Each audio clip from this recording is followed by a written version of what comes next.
तो shapes of atomic orbitals में अगर हम एसपीडीएफ की बात करें, किसकी बात करें, एसपीडीएफ की, एसपीडीएफ, उसमें क्या होता है, 1s होता है, 2s होता है, देन पी में आ जाए तो 2p होता है ना, 3p होता है, 4p होता है, ऐसे करके होता है। तो बेसिकली उनका एक पर्टिकुलर शेप भी होता है। कैसा शेप होता है उनका, लेट्स सी। सबसे पहले अगर हम एस की बात करें, एस ऑर्बिटल की बात करें, एस ऑर्बिटल की बात करें, तो एस ऑर्बिटल का शेप बना के, बेसिकली हम यहाँ पे केवल शेप की बात कर रहे हैं। किसकी शेप बात कर रहे हैं, केवल हम शेप की बात कर रहे हैं। उसके बारे में एक्स्ट्रा जानने की कोई जरूरत नहीं है, हम केवल शेप के बारे में। और यहाँ से ही आपका शेप स्टार्ट नहीं होता है, इसके पहले भी कई सारी चीजें हैं जो कि मैं आपको बताना चाहती हूँ। So I am starting to tell you before that. तो देखो क्या होता है कि जो ऑर्बिटल वेव फंक्शन होता है, आप उसे हम इस तरह साइलम के बेस पे रिप्रेजेंट करते हैं, ऐसे। ये साइलम साइलम पे मुझे साइलम पे थोड़ा कंफ्यूजन है, इसको हम ऑर्बिटल वेव फंक्शन कहते हैं। एक इलेक्ट्रॉन जो कि एटम पे प्रेजेंट है, जिसकी कोई भी फिजिकल मीनिंग नहीं होती है, ये बात आपको जान लेनी चाहिए। नो फिजिकल मीनिंग, कोई फिजिकल मीनिंग नहीं है ये जो हमने यहाँ पे साइन बना दिया है। लेकिन अगर हम, ये मतलब इसकी मीनिंग नहीं है, सिंपली एक मैथमेटिकल फंक्शन है। इलेक्ट्रॉन के कोऑर्डिनेट का, कोऑर्डिनेट सिस्टम अगर आप 11th की केमिस्ट्री पढ़ रहे हैं तो 9th की मैथमेटिक्स पढ़ चुके होंगे, वहां पे कोऑर्डिनेट सिस्टम के बेस पे ही हम यहाँ पे इनका शेप्स जानने वाले। तो बस इलेक्ट्रॉन के कोऑर्डिनेट्स के बेस पे आप इसका यूज करते हैं। लेकिन अगर हम यहाँ पे अलग अलग ऑर्बिटल्स, ठीक है,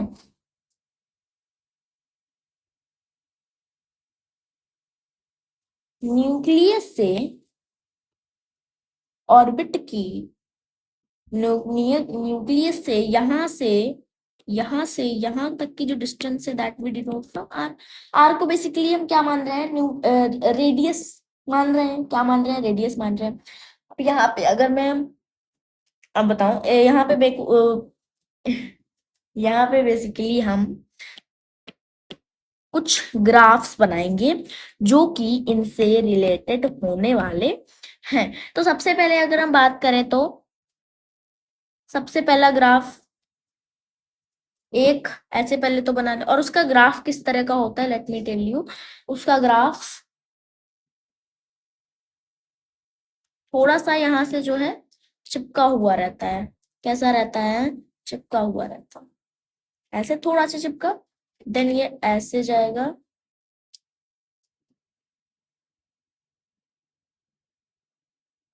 ये मैं किसका बता रही हूँ, ये मैं बता रही हूँ, यानी कि ये मैं बता रही हूँ साई आर का ग्राफ।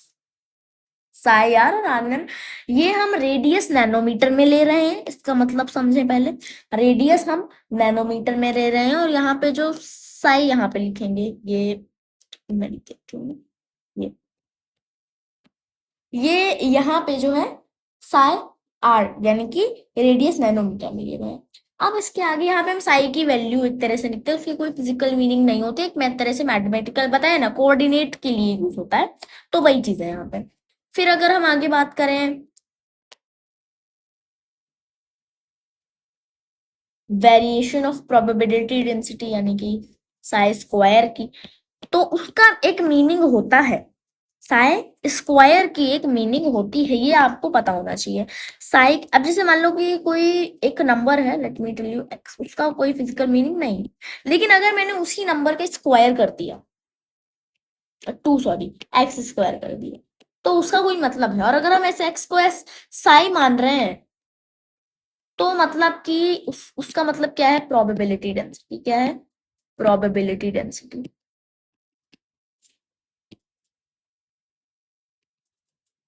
ठीक है, इतनी बात समझ में आ गई। चलो चलते हैं अब शेप्स ऑफ एटॉमिक ऑर्बिटल्स। बहुत इधर उधर की चीजें हमने देख ली। और एक चीज आपको नोड्स के बारे में पता होना चाहिए, ठीक है। तो नोड्स क्या होते हैं, जहां पे प्रोबेबिलिटी डेंसिटी 0 हो जाता है, जिस प्लेस पे जो प्रोबेबिलिटी डेंसिटी फंक्शन होता है वो 0 घटते घटते 0 हो जाता है, उनको हम नोडल सर्फेसेस या फिर नोड्स सिंपली कह देते हैं। तो मैं यहाँ पे लिख देती हूँ, ओके, मैं यहाँ पे लिख रही हूँ। नोड्स क्या होते हैं, nodes are the region where the the दा, जो भी बोलो, और बेसिकली हम दा जब बोलते हैं जब आगे कोई कॉन्सोनेंट साउंड होता है, बट दी हम तब बोलते हैं जब आगे कोई वोवेल साउंड हो। ये भी चीज है ना, कहीं पे बोल रहे हो तब ये चीज याद रखनी है। वेयर द दा बोलेंगे, तो प्रोबेबिलिटी डेंसिटी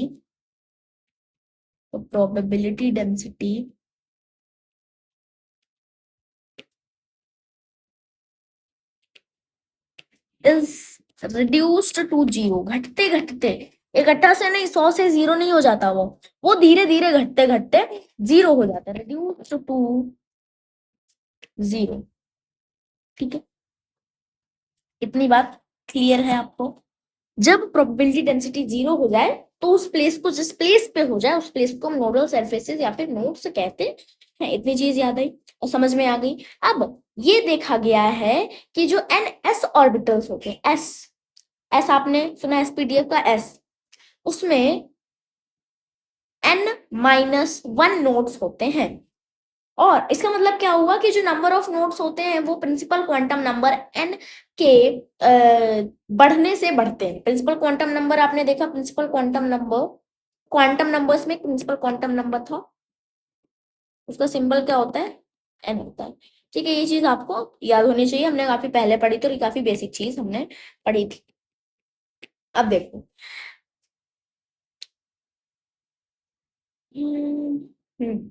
चलिए आगे चलते हैं।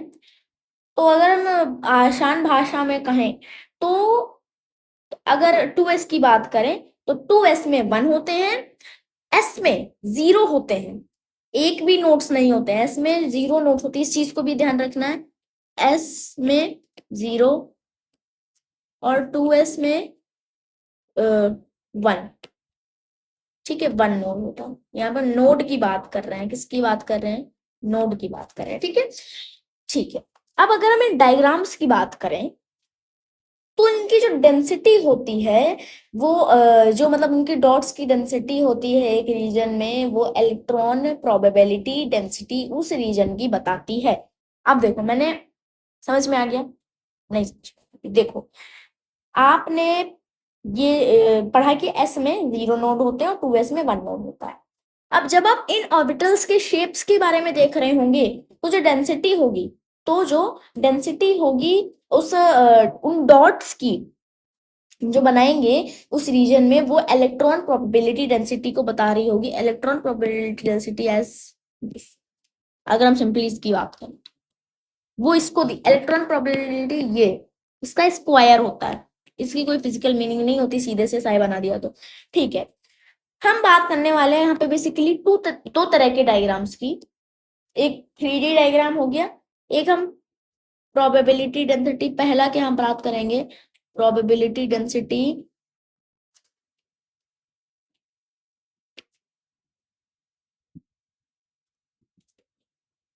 प्लॉट्स की। दूसरा हम बात करेंगे, इसी का स्ट्रक्चर होगा वो भी, लेकिन हम वहां पे बात कर रहे होंगे, हम वहां पे बेसिकली बाउंड्री सरफेस डायग्राम की बात करें। किसकी बात कर रहे होंगे हम, बाउंड्री सरफेस डायग्राम।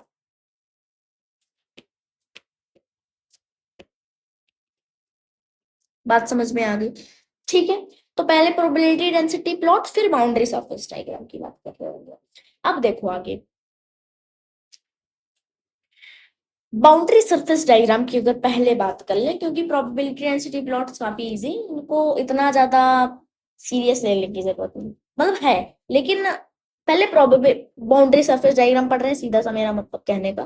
तो सबसे पहले हम पढ़ेंगे बाउंड्री सरफेस डायग्राम, आइए देखते हैं। तो इसके अंदर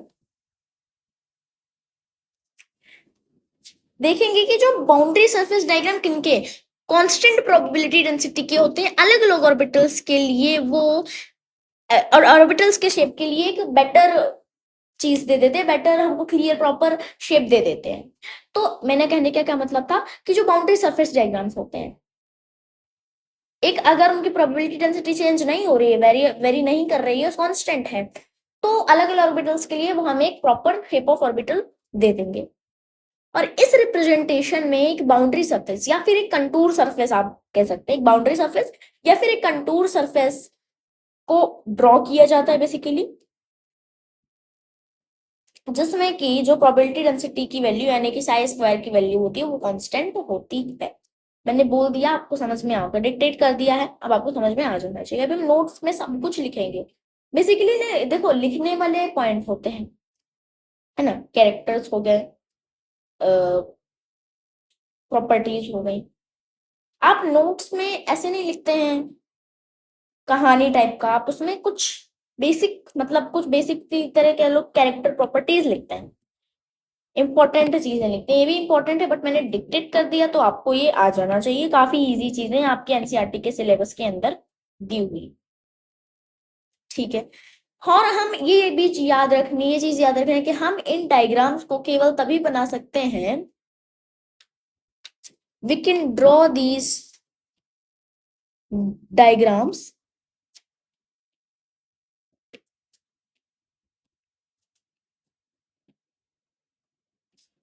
only when probability density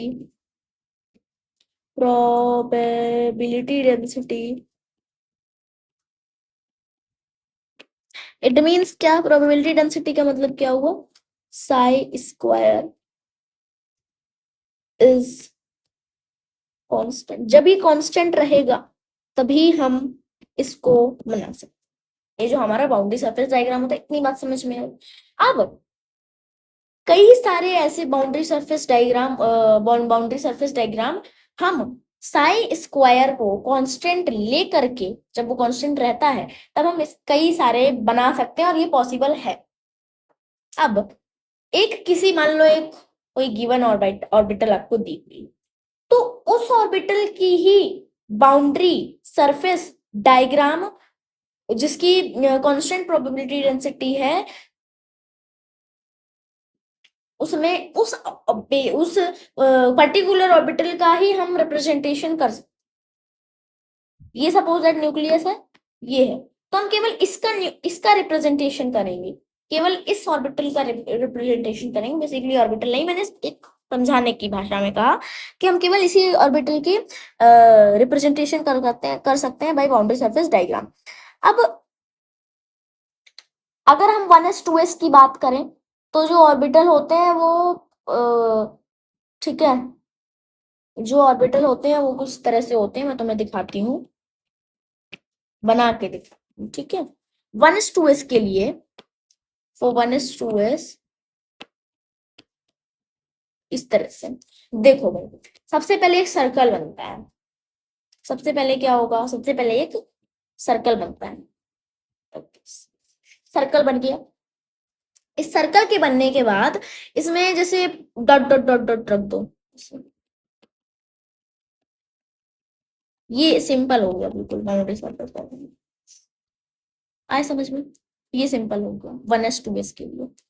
2s के लिए आप बेसिकली इस तरह से देखते हैं, थोड़ा बड़ा गोला बनता है इसमें, मैंने तो छोटा बना दिया, थोड़ा और बड़ा गोला बन गया।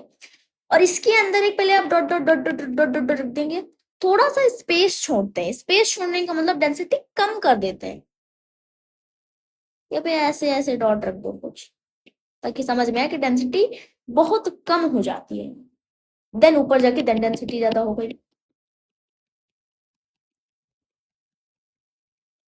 तो इस तरह से 2s का बनता है और लाइक दिस 1s का बनता है।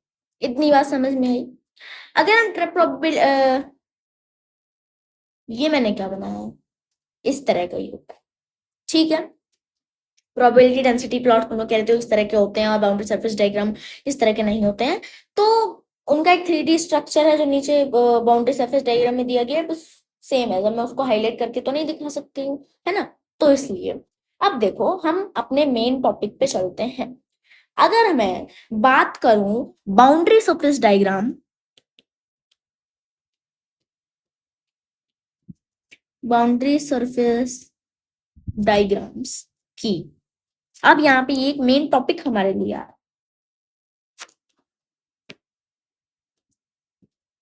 तो अगर मैं बात करूं बाउंड्री सरफेस डायग्राम्स की, और उनमें किन के बारे में, वन, किन के बारे में, वन एस, वन एस के बारे में, वन एस के बारे में की, टू पी के बारे में, ये है ना, वन एस के बारे में, टू पी के बारे में। अगर आप इसकी बात कर रहे हैं तो आपको पहले ये पता होना चाहिए कि कोऑर्डिनेट सिस्टम में वैसे तो सीधी लाइन नहीं खींचती है, ठीक है, यहाँ पे जगह नहीं छोड़ी है मैंने,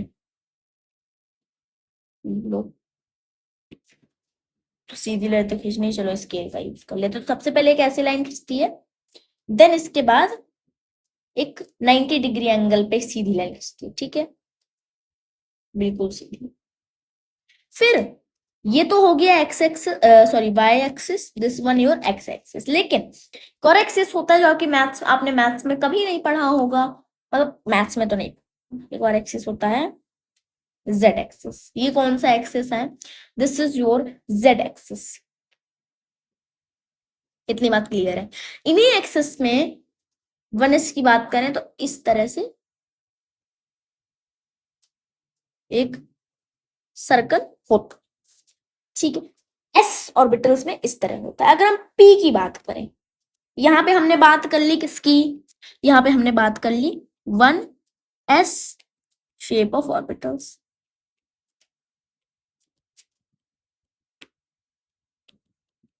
ठीक है।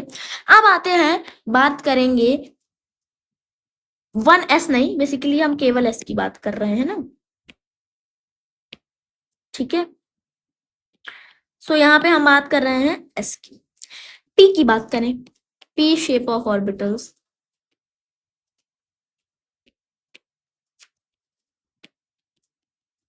तो कैसा होता है शेप, देखो एक्सिस बना दे, पहले पहले एक्सिस बनेगी, ये चाहे चीज याद रखना, ये इतना इंपॉर्टेंट नहीं है बेसिकली आपको, मतलब इंपॉर्टेंट तो है according to your class, important तो है ये, बट ठीक है। इस तरह से एक एक्सिस बनी, this is your y axis जो मैंने अभी बनाई, और फिर जो हॉरिजॉन्टल है वो एक्स एक्सिस, फिर ये बनी एक जेड एक्सिस, क्या बनी, एक जेड एक्सिस। अब देखो मेरी बात सुनो, ये बनाना इंपॉर्टेंट होता है बिकॉज ये बढ़ घट सकती है, देश रे है। अब देखो एक बात कि जो पी होता है उसमें पी के तीन होते हैं, ठीक है।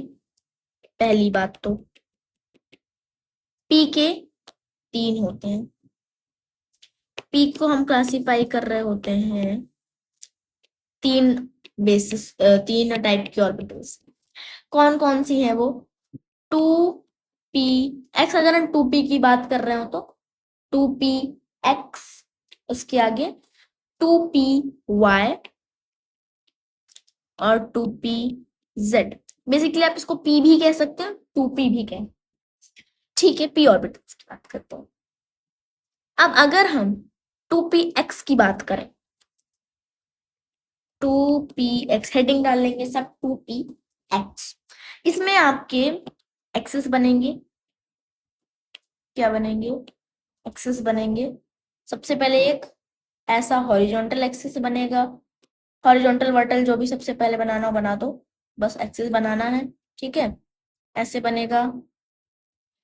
एंड देन एक बार एक टेढ़ा एक्सिस बनेगा जिसको हम जेड एक्सिस बोलते हैं, क्या बोलते हैं इसको हम, जेड एक्सिस।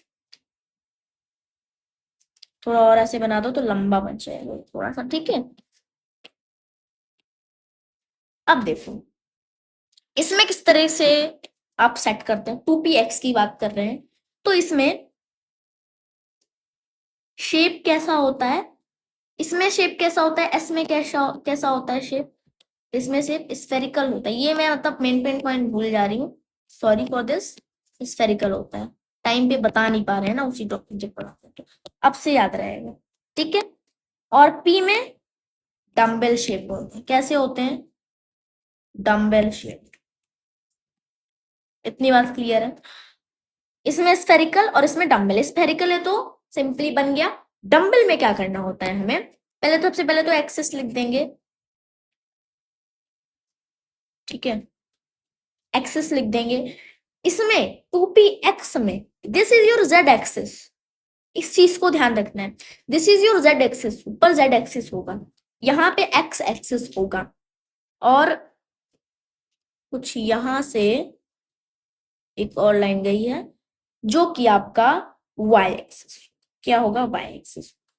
अब यहाँ पे अब हम बनाना, अब डबल डम्बल कैसे होगा, देखो एक जो डंबल होगा वो सीधी लाइन के ऐसे बनाओ, देखो काफी कुछ है, समझ में नहीं आ रहा है कुछ जो मैंने यहाँ पे बना दिया है।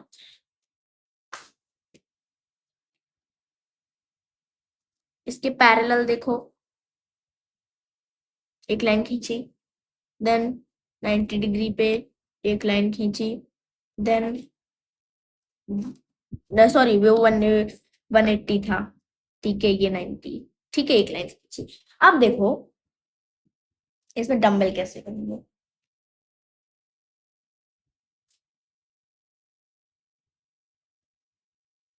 समझ में आई मेरी बात, कैसे डंबल बन रहे हैं।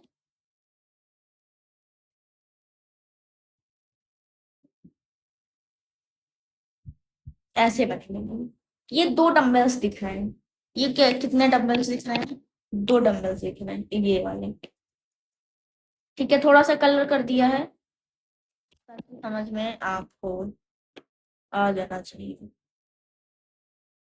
डंबल्स क्या है, ये रहे,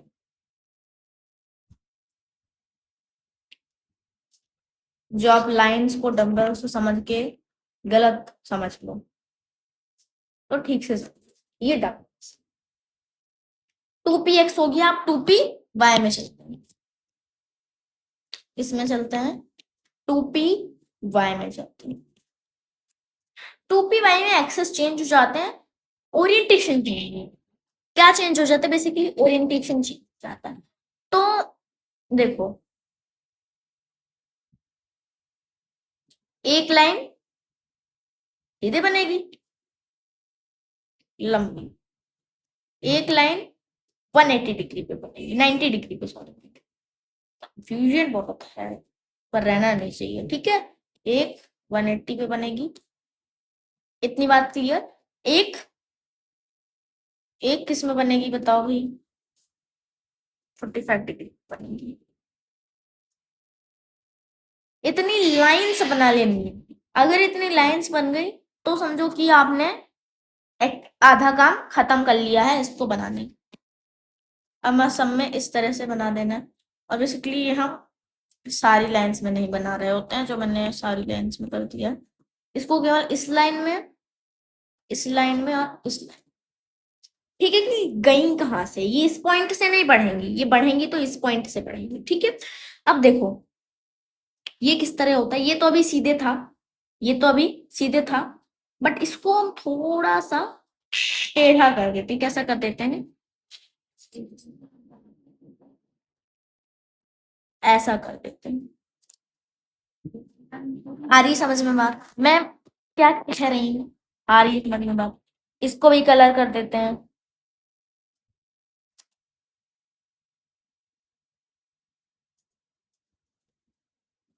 ठीक है। तो ये डबल डम्बल है, दो मासेस जब कनेक्टेड रहते हैं तो बेसिकली इसको हम डम्बल शेप कहते हैं। फिर 2py हो गया, समझ में आ रहा है सब कुछ, नहीं समझ में आ रहा है तो आप कमेंट्स में कह सकते हैं, इससे और इम्प्रूव करेंगे जो चीज में हमें कमी है, ठीक है। फिर अगेन एक्सेस बनाएंगे, एक ये लंबी सी एक्सेस बना दी, इतनी लंबी भी नहीं बनानी थी जितनी मैंने बना दी है, बट ठीक है, इतनी ही ठीक है। एक फिर 90 डिग्री पे लाइन खींचेंगे, फिर एक 45 डिग्री पे लाइन खींच।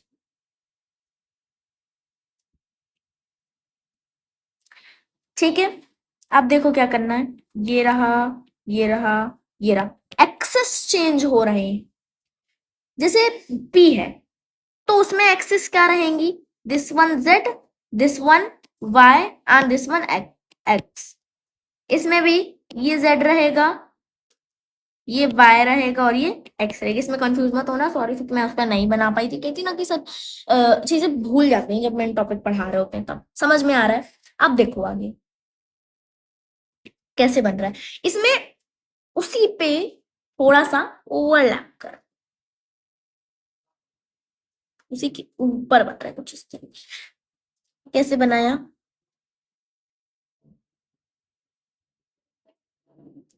इस तरीके से। ठीक है, इसको भी दिखा देती हूँ ताकि तुम लोग कंफ्यूज ना हो। ठीक है,